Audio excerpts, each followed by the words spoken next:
It's really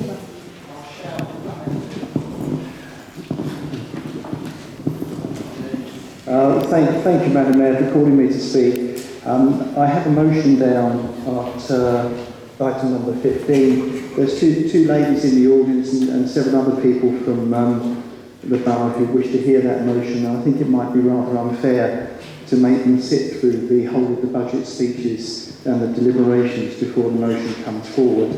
So I'm asking if we can vary the agenda and take my motion before now before the budget speech. I know it has to be put to a vote, Madam Mayor, if you'll be so kind. I do not think that this is appropriate, given that this is a budget debate. No, you can't. That's a no. Yeah. Okay, they're leaving at 9. Thanks very much. All right. Thank you very much.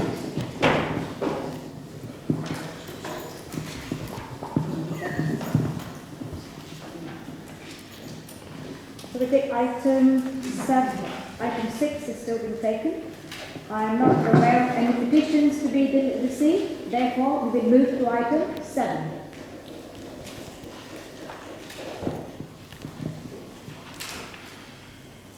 The next item is to sit down. You're not ready for it yet. Please sit down. Right.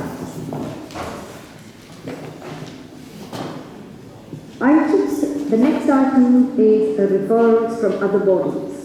We have the Council Budget 2020-21 referred from Cabinet to consider. As members will be aware, 2 petitions have been submitted that relate to the budget. The lead petitioner has chosen to take the opportunity to address the meeting.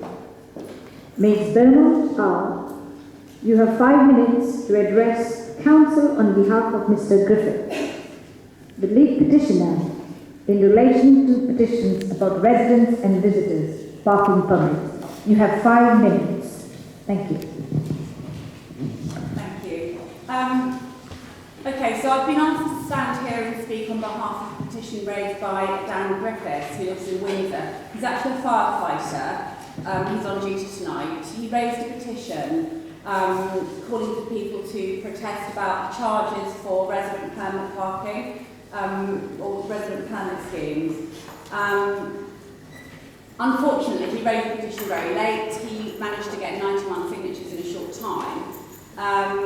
I myself only found out about it recently, but when I tried to put a petition up, it wasn't allowed because it was another petition with the same topic, but I spoke to him and he asked me to speak. Yesterday, I went online to a couple of local online fora, and in just 24 hours, I've managed to get 628 people to absolutely say that they are very anti the charges being reintroduced for the luxury, really, of parking outside their own house, and that's if they're lucky. Because parking is so bad that they can't often park outside their own house. Only 20 people thought that some charges were acceptable, but certainly not at the level of charge. And I'd like to point out that when the council actually got rid of the charges for parking back in October 2013, the amount that they're proposing to charge now is over double that, which is rather steep, especially since parking is so short. I think everybody can agree that getting sort of 628 votes in under 24 hours is pretty good. And I think it sort of shows quite a large level of support. And I'm prepared to work tirelessly to get many more people behind this. And there's quite a few reasons why I think it's going to succeed. First of all, residents are absolutely seething at the misappropriation of borough money on needless spending such as £40,000 on plastic banners and rerouting of traffic at the end of Broadway and Queen Street, which quite frankly was actually consulted on, which was lip service because it's gone ahead anyway, nobody wanted it. Very few people did. I did some research, because I used to be a senior researcher at Consumers Association, into some of the resident parking consultations, and I did a Freedom of Information request. And I'm sorry to say that I found that there was pretty shoddy lack of systematic approach, lack of empirical approach, lack of proper use of the data that was gathered, absolutely no looking at any of the qualitative data.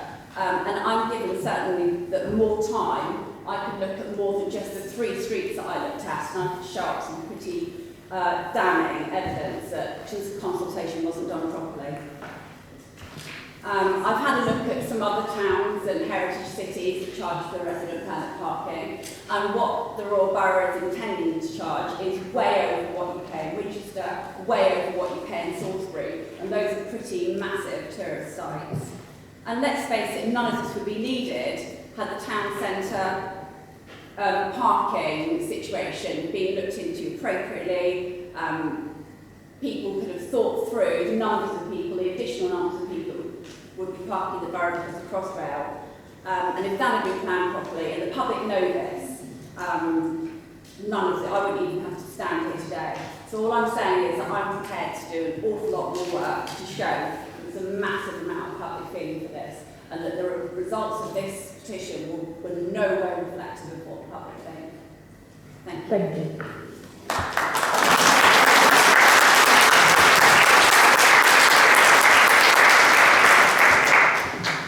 We have another petition. Mr. Courtroom, you have 5 minutes to address the Council in relation to the petition about advantage card discount.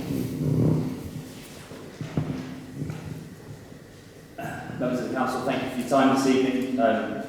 As you heard, I put forward a petition which amassed more than 7,000 signatures, which was against the removal of parking discounts through the Advantage card.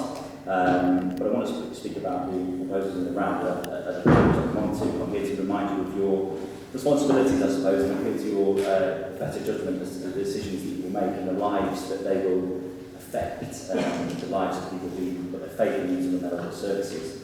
Having read the draft proposals, I think they're quite frankly inadequate, and the removal of the Advantage card is quite understandably, as I said, captured the collective anger of borough residents, saving £650,000 without having a plan to make travel greener, accessible, affordable, and simply inconvenience residents and stifle footfall. It's a truly awful proposal, in my opinion, with far-reaching consequences. I think, judging by the amount of signatures the petition got, it's acted as a lightning rod that hopefully it's finally awakened people to the way that the council's finances are being handled. If you wind the clock back less than 12 months in the run-up to the local elections, of course you'll all be aware of last May, at the behest of some of those present, you recall that the borough was awash with taxpayer-funded posters that were referred to a few minutes ago about low rates of council tax, community wardens, and thriving local investment. Yet the proposals we'll consider tonight paint quite a different picture. Massive council tax hikes for the most disadvantaged without proper consultation. Cuts to children's and adult social care, slashing the number of community wardens, as we just heard, reduced library services, cutting subsidies for local art centres. You know this, the list goes on. And I hope that people will now begin to join the dots. What do I mean by that? I mean that the reasons I'm here tonight are twofold. First, the Borough Council's decisions have been taken because the national government has hacked at the social fabric of this country for a decade. Second, to meet those demands, the Council has prioritised private profit over public good. The result, a fragmented health and education system and ballooning profits for private landlords. And these policies have been ushered in with the endorsement of party activists, some of whom are present tonight. But there was no mention of a reduction to the council tax support scheme or any of the things I've just listed when those seeking election knocked on doors in May or again with the relevant candidates in December. You all represent the people of this borough, but these proposals let them down. The typical response to the argument that I've just made is that it's politicising the argument. I think some of the members I heard will probably be making just that point, but this is political. These cuts will have consequences. Now, we know what the latest round of consequences are, but you do have a chance to put that right this evening. So I urge you to go back to the drawing board, at least on some of the things, and here are a few of the things we should commit to today. First of all, keeping the Advantage card, which is the reason I'm standing here, and the bus subsidies that are also potentially going to be removed, until you have a long-term plan to make travel in and around the borough accessible. environmentally friendly and available to all. I think that's something which has captured public consciousness and that really should be considered quite seriously.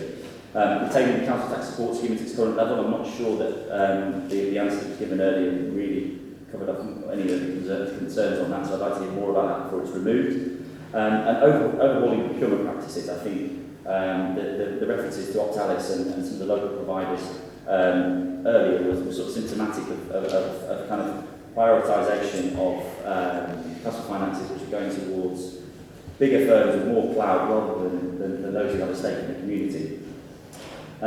Just to wrap up, just before I finish, how do you reconcile that with the urgent need, as you know, to address the black hole in council finances? What I would urge you to finally, as a local authority, to stand up to the national government and say that you refuse to cut services further. It's been a decade of sort of pushing back the state, and it can't go much further, I would argue. As I said at the outset of this address, failure to do so would lead the electorate to join the dots between a profit-seeking national government and a compliant administration at local authority level. Think about that and consider these proposals tonight.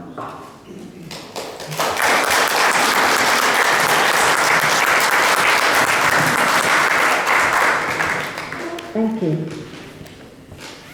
I will now explain the procedure for this item. I will begin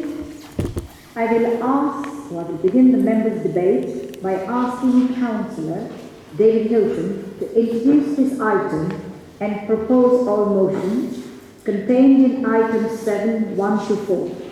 That is, the council tax reduction scheme, the fees and charges report, the capital programme and the revenue budget.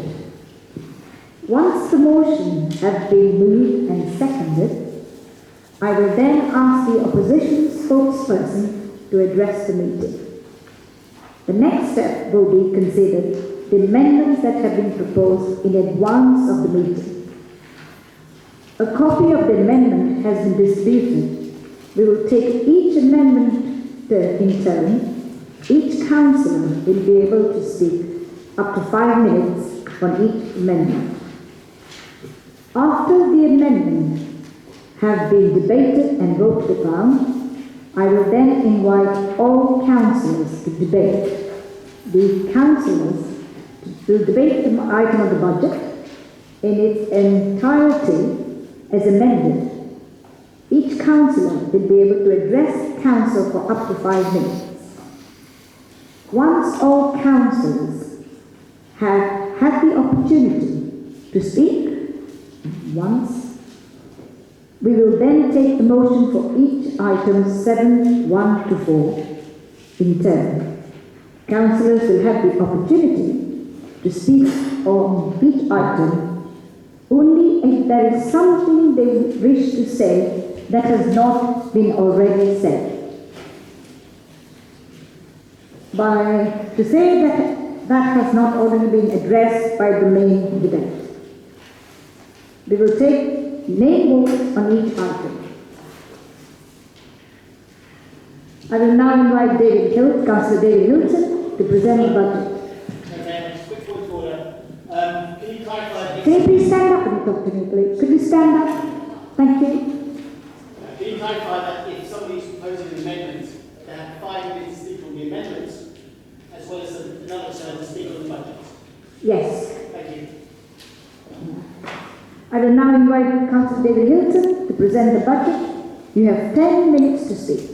Thank you very much indeed, Madam Mayor. May I start, before I speak to the budget, to present a short note to members. And the note says, will members please note on page 243 of the budget report that the Royal Berkshire Fire Authority precept has now been confirmed, and the only change is in the Band F charge. It has been reduced from £97.64, a change of 1p. Well, thank you very much, Madam Chairman. First of all, I will move all items under item 7 in the council papers. Madam Mayor, I'm pleased to present the 2020-21 budget, and I thank directors and officers across the council for the professional manner in which they have worked with their respective cabinet and lead members. Well supported by the finance team, the expertise of Terry Neves and Peter Robinson, both Chartered Institute of Public Finance registered interim accountants, have proved invaluable in developing this budget.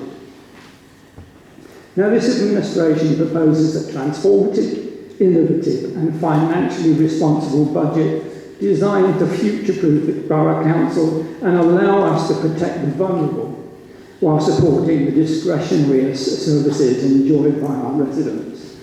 Now, we have a two-pronged approach to delivering on this aim. Firstly, transforming our borough, and secondly, transforming how we deliver services. Now, Maidenhead is an important part of our transformation. The Braywick Leisure Centre will open this year, and this magnificent £36 million state-of-the-art replacement for the ageing Magnet Centre will provide a space for everyone to enjoy sports, arts and cultural events.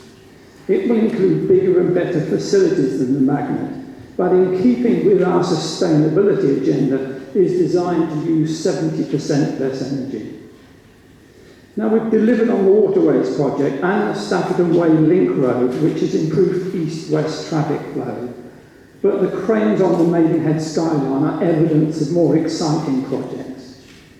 The Council's joint venture schemes, such as the Watermark, to be followed by St Cloud's Way and later the Golf Course, are part of the plan to deliver new homes, energise businesses and revitalise the local economy. Now, very importantly, the St Cloud's Way and the Watermark developments will provide more than 220 affordable homes.